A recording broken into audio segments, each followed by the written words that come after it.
Chambal lift परियोजना में बड़ा खेल। अधिकृत भूमि छोड़ दूसरी जगह बन रही डिग्गी, ग्रामीणों में भारी आक्रोश। विशेष रिपोर्ट। धौलपुर न्यूज। धौलपुर जिले की बहुचर्चित चंबल लिफ्ट परियोजना एक बार फिर विवादों में घिरती नजर आ रही है। भैंसेना का पूरा गांव में डिग्गी निर्माण को लेकर गंभीर अनियमितताओं के आरोप सामने आए हैं। ग्रामीणों का आरोप है कि जिस खसरा नंबर 996/117 की भूमि सिंचाई विभाग के नाम दर्ज बताई जा रही है, वहां निर्माण न कराकर ठेकेदार एवं सहायक अभियंता सिंचाई विभाग की मिलीभगत से डिग्गी का निर्माण खसरा नंबर 997/117 में कराया जा रहा है।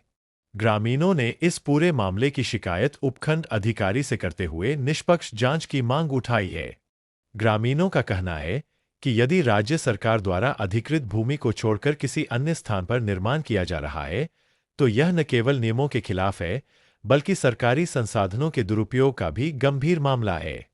सूत्रों के अनुसार संबंधित नक्शे एवं भू अभिलेखों में डिग्गी हेतु प्रस्तावित स्थान अलग दर्शाया गया है। इसके बावजूद मौके पर अलग खसरे में निर्माण कार्य होने से कई सवाल खड़े हो रहे हैं। बड़ा सवाल, क्या सरकारी स्वीकृति के विपरीत निर्माण कराया जा सकता है? क्या विभागीय अधिकारी ठेकेदार को लाभ पहुंचाने में जुटे हैं? क्या बिना उच्च स्तरीय संरक्षण के यह संभव है?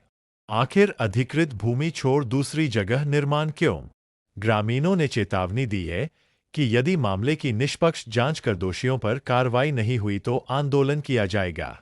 वहीं अब पूरे मामले में सिंचाई विभाग के अधिकारियों की भूमिका भी सवालों के घेरे में आ गई है। डिक्की या जगह पे मंजूर करी सा नहर वालों ने, और डिक्की इसी जगह बननी चाहिए। या जगह छोड़े करना ऐसा दूसरी तरफ ले गए बना रहे हैं। ऐसा नहर वालों ने डिक्की की जगह पे अपना खाली छोड़ रखा है, वहां बना रहे। इस जगह पे ऐसा बना रहे हैं जी। डिक्की यही बननी चाहिए। डिक्की यही बननी चाहिए भाई। मंजूरी वही जगह पे बननी चाहिए, मंजूरी तई जगह पे, दूसरी जगह बननी नहीं चाहिए। जगह छोड़े कर सा इस जगह पे बना रहे हैं। डिक्की सरकाई दी है आगे के लिए उसी जगह ना बनाए रहे ये लोग। हम मंजूरी था, हम बात जगह पे ना बना रहे, दूसरी जगह बनाए रहे हैं। मंजूरी ताना बनाई, दूसरी जगह बनाए रहे, दूसरी जगह बनाई है।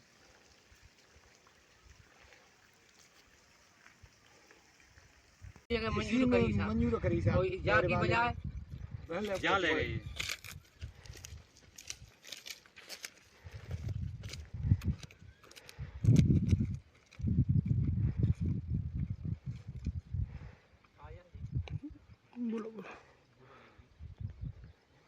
उस जगह की जगह या जगह पे बना रहे हैं। आम जनता को सब परेशानी हो रही है।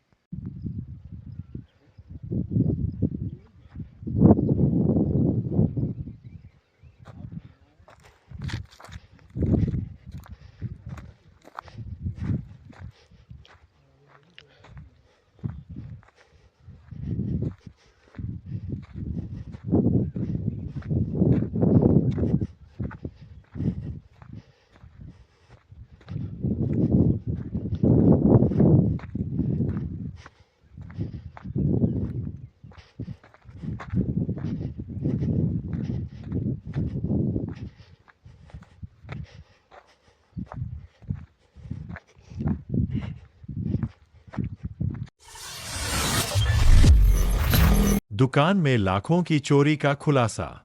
निहालगंज पुलिस ने विधि से संघर्षरत बालक को किया निरुद्ध। 3.65 लाख रुपए बरामद। धौलपुर न्यूज। राजस्थान पुलिस की धौलपुर जिले की पुलिस थाना निहालगंज पुलिस ने बड़ी सफलता हासिल करते हुए दुकान में हुई लाखों रुपए की चोरी की वारदात का खुलासा कर दिया है। पुलिस ने कार्रवाई करते हुए एक विधि से संघर्षरत बालक को निरुद्ध कर उसके कब्जे से चोरी किए गए माल में से 3,65,000 रुपए बरामद किए हैं। इस कार्रवाई से शहर में पुलिस की सक्रियता की सराहना हो रही है। पुलिस अधीक्षक धौलपुर विकास सांगवान के निर्देशन में चलाए जा रहे अपराध नियंत्रण अभियान के तहत यह महत्वपूर्ण सफलता मिली। पूरे मामले की मॉनिटरिंग अतिरिक्त पुलिस अधीक्षक धौलपुर वैभव शर्मा एवं वृत्ताधिकारी शहर धौलपुर कृष्णराज जांगिद द्वारा की गई। वहीं थाना निहालगंज के थानाधिकारी अमित कुमार शर्मा के नेतृत्व में गठित टीम ने लगातार मेहनत कर मामले का खुलासा किया। ऐसे हुई थी लाखों की चोरी। थाना प्रभारी निहालगंज धौलपुर अमित शर्मा के अनुसार 4 मई 2026 को गुरुद्वारा रोड स्थित नगरपालिका रोड निवासी राम सेवक सिंह पुत्र महेंद्र सिंह ने थाना निहालगंज में रिपोर्ट दर्ज कराई थी। पीड़ित ने बताया कि उनकी परचूनी की दुकान में करीब 5,55,000 रुपये रखे हुए थे। 26 अप्रैल की सुबह करीब 4 बजे जब वह दुकान पर पहुंचे तो दुकान का सामान बिखरा पड़ा मिला और रुपयों से भरी पॉलीथीन गायब थी। अज्ञात चोर रात के समय दुकान से नकदी चोरी कर ले गए थे। रिपोर्ट के आधार पर थाना निहालगंज में मुकदमा संख्या 151/2026 धारा 305 ए बीएनएस के तहत मामला दर्ज कर जांच शुरू की गई। सीसीटीवी फुटेज और मुखबिर सूचना से मिला सुराग। घटना के खुलासे के लिए थाना स्तर पर विशेष टीम गठित की गई। टीम ने वारदात स्थल के आसपास लगे सीसीटीवी कैमरों की फुटेज खंगाली और कई संदिग्ध व्यक्तियों से पूछताछ की। लगातार प्रयासों और मुखबिर से मिली सूचना के आधार पर पुलिस ने 9 मई 2026 को घटना में शामिल विधि से संघर्षरत बालक को निरुद्ध कर लिया। पूछताछ के दौरान आरोपी की निशानदेही पर चोरी की रकम में से 3,65,000 रुपये बरामद किए गए। पुलिस अब शेष रकम और मामले से जुड़े अन्य तथ्यों की जांच में जुटी हुई है। इन पुलिसकर्मियों की रही अहम भूमिका। कार्रवाई में थाना निहालगंज की टीम के कई पुलिसकर्मियों ने महत्वपूर्ण भूमिका निभाई।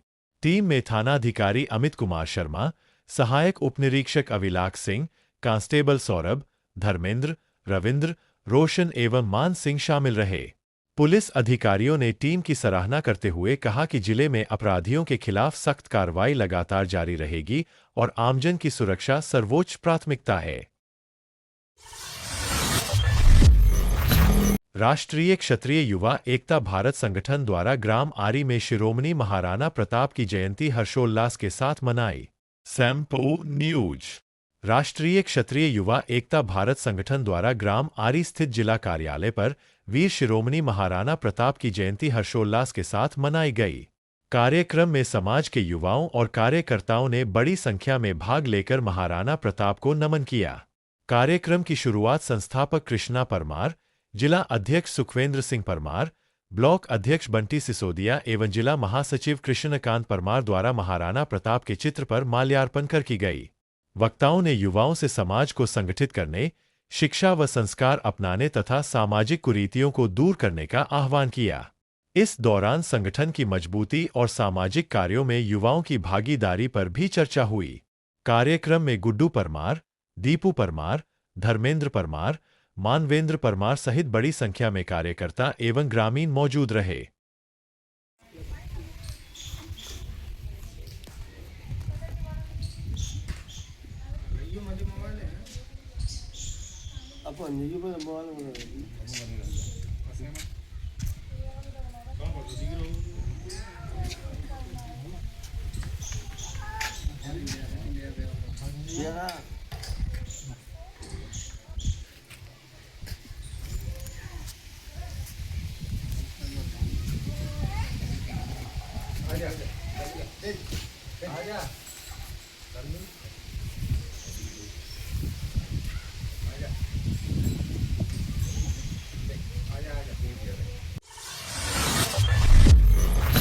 करौली एसडीएम एवं नगर परिषद आयुक्त प्रेमराज मीना के नेतृत्व में नगर परिषद कार्मिकों और पुलिस प्रशासन की मौजूदगी में पीला पंजा चलाकर गौरव पथ पर बने अस्थायी अतिक्रमण हटाए। करौली न्यूज। शहर में सड़क किनारे किए गए अस्थायी अतिक्रमणों के खिलाफ नगर परिषद प्रशासन ने रविवार को सख्त कार्रवाई करते हुए गुलाब बाग से हिंडौन गेट तक अभियान चलाया। करौली एसडीएम एवं नगर परिषद आयुक्त प्रेमराज मीना के नेतृत्व में नगर परिषद कार्मिकों और पुलिस प्रशासन की मौजूदगी में पीला पंजा चलाकर गौरव पथ पर बने अस्थायी अतिक्रमण हटाए गए। नगर परिषद द्वारा 2 दिन पूर्व ही अतिक्रमणकारियों को 48 घंटे में स्वयं अतिक्रमण हटाने की चेतावनी दी गई थी। समय सीमा समाप्त होने के बाद प्रशासन ने कार्रवाई करते हुए सड़क किनारे बने अस्थायी ढांचे और सामान हटवाए। कार्रवाई के दौरान कई लोग स्वयं ही अपना सामान हटाते नजर आए। अधिकारियों ने बताया कि गौरव पथ पर अतिक्रमण के कारण सड़क संकरी हो गई थी और यातायात प्रभावित हो रहा था। प्रशासन ने स्पष्ट किया कि सड़क और यातायात व्यवस्था को सुचारू बनाए रखने के लिए यह अभियान आगे भी जारी रहेगा। साथ ही लोगों से सड़क किनारे अतिक्रमण नहीं करने की अपील की गई है।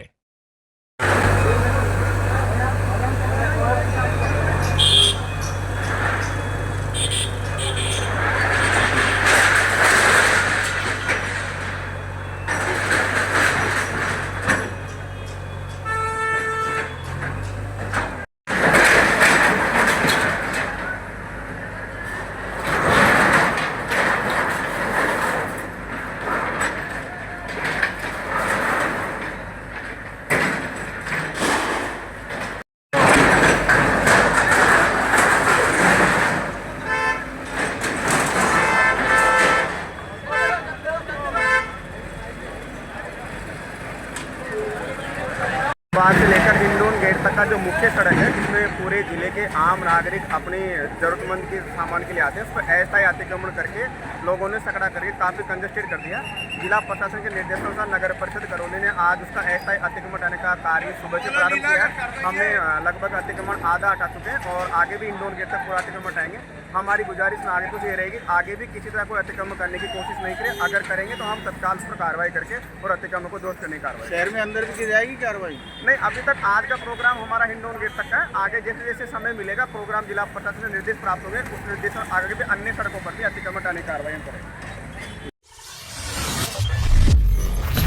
मदर्स डे के अवसर पर नया दर्शन संस्था द्वारा आरएसी परिसर में पक्षियों के लिए परिंदे बांधने का किया कार्यक्रम आयोजित।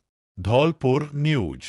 मदर्स डे के अवसर पर नया दर्शन संस्था द्वारा आरएसी परिसर में पक्षियों के लिए परिंदे बांधने का कार्यक्रम आयोजित किया गया। यह अभियान डॉ. नरेंद्र कुमार शर्मा की प्रेरणा से चलाया गया, जिसमें सहायक कमांडेंट सुरेश सांखला मुख्य अतिथि के रूप में मौजूद रहे। सहायक कमांडेंट सुरेश सांखला ने भीषण गर्मी में पक्षियों को बचाने के लिए लोगों से घरों और छायादार स्थानों पर परिंदे बांधकर उनमें नियमित पानी भरने की अपील की। उन्होंने कहा कि पानी की कमी के कारण गर्मी में बड़ी संख्या में पक्षियों की मौत हो जाती है। नया दर्शन संस्था के अध्यक्ष चंद्र मोहन पाराशर एडवोकेट ने बताया कि संस्था हर वर्ष परिंदे बांधने का अभियान चलाती है और इस बार 151 परिंदे लगाने का लक्ष्य रखा गया है। कार्यक्रम में company commander Hari Singh, head constable भगवान दास, शैलेंद्र सिंह, राम अवतार, हीरा बहादुर, राम विलास सहित कई लोग उपस्थित रहे। संस्था के सचिव रंजीत दिवाकर ने सभी अतिथियों का आभार व्यक्त किया। कोलारी थाना क्षेत्र के रतनपुरा गांव में एक विवाहिता की संदिग्ध परिस्थितियों में मौत होने से इलाके में सनसनी। Shampoo news. कोलारी थाना क्षेत्र के रतनपुरा गांव में एक विवाहिता की संदिग्ध परिस्थितियों में मौत हो जाने से इलाके में सनसनी फैल गई। विवाहिता का शव घर के एक कमरे में फंदे पर लटका मिला। घटना की जानकारी मिलते ही परिवार में कोहराम मच गया और बड़ी संख्या में ग्रामीण मौके पर एकत्रित हो गए। सूचना पर कोलारी थाना पुलिस तत्काल मौके पर पहुंची और घटनास्थल का निरीक्षण कर आवश्यक जानकारी जुटाई। पुलिस ने शव को कब्जे में लेकर जिला अस्पताल की मोर्चरी में रखवाया, जहां पोस्टमार्टम की कार्रवाई पूरी कर शव परिजनों को सौंप दिया गया। घटना के बाद मृतका के परिजन भी अस्पताल पहुंचे। पुलिस ने मौके से महत्वपूर्ण साक्ष्य जुटाए हैं तथा मामले की गंभीरता को देखते हुए आसपास के लोगों और परिजनों से पूछताछ शुरू कर दी है। फिलहाल विवाहिता की मौत किन परिस्थितियों में हुई, इसका स्पष्ट कारण सामने नहीं आया है। कोलारी थाना पुलिस पूरे मामले की गहनता से जांच कर रही है। राष्ट्रीय लोक अदालत में शनिवार को कई मामलों का आपसी समझाइश और सहमति के आधार पर किया निस्तारण। कोर्ट परिसर में दोनों ने एक दूसरे को माला पहनाकर नई जिंदगी की शुरुआत। बाड़ी न्यूज। राष्ट्रीय लोक अदालत में शनिवार को कई मामलों का आपसी समझाइश और सहमति के आधार पर निस्तारण किया गया। इस दौरान एक तलाक का मामला विशेष चर्चा का विषय रहा, जहां पति पत्नी ने अपने मतभेद भुलाकर फिर से साथ रहने का फैसला किया। कोर्ट परिसर में दोनों ने एक दूसरे को माला पहनाकर नई जिंदगी की शुरुआत की, जिसके बाद मौजूद अधिकारियों और परिजनों ने खुशी जताई।